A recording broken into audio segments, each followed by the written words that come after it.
From early observations, the world appears alive and vibrant, full of motion and purpose.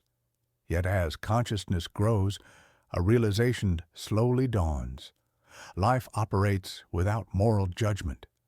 The lion hunts the antelope, not from malice, but to survive. The mosquito pierces the skin, the bear tears into fish, each creature following patterns coded by evolution, instinct, and necessity.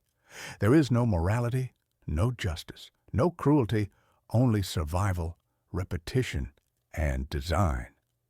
Humans, with our reflective minds, perceive these acts differently.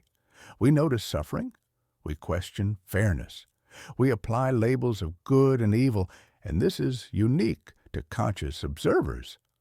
What strikes the mind is not just the act, but the absence of intent in nature itself. The universe is indifferent, and life carries on unbothered by the pain it creates. And yet, as we ponder these patterns of survival, we cannot help but notice our own smallness. Amid the vast cosmos, our awareness flickers on a tiny blue planet, fragile and brief, witnessing life as it unfolds without purpose or judgment. Awareness also brings a strange empathy.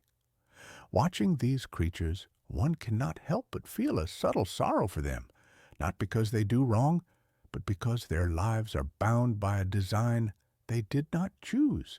When I look into the eyes of my dog, I do not see hate or malice. I see love, curiosity, and loyalty. And yet, in the same gaze, I know he will chase a grasshopper or catch a bee, guided by instincts older than memory. It is not cruelty, but a coded pattern of survival. I feel for that, a kind of sorrow for the inevitability written into life itself.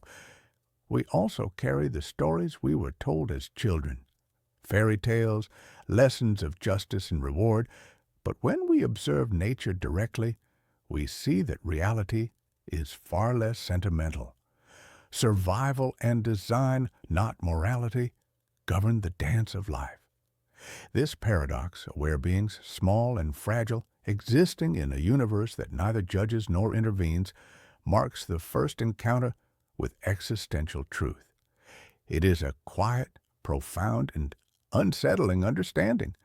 Nature is not a moral teacher, it is a framework in which survival and extinction coexist, indifferent to individual joy or suffering.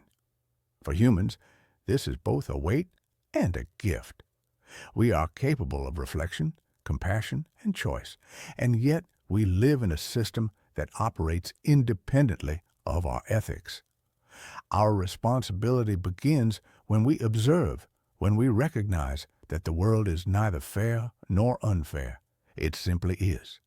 We may feel sorrow for life's victims, yet we are also gifted with a mind that can question, reflect, and, if we choose, act with conscious compassion. The weight of awareness comes with both understanding and possibility. Yet, when I reflect on the patterns of life, a subtle question arises. Nature, like a chef, mixes experiences without preference, without intention. Some are bitter, some sweet, some nourishing, some harsh. If we were the chef, or the force behind life itself, would we choose such a recipe? Would we deliberately blend suffering and joy, pain and beauty to create the world as it exists? The universe does not ask, it does not intend, it simply is. Consciousness allows us to notice, to ponder, and to wonder. Perhaps this is our gift, the ability to reflect on the recipe, even if we did not choose it ourselves. Amid this reflection, a quiet bridge emerges into the next chapter, to observe life in its totality, in all its beauty and cruelty, without expecting moral design.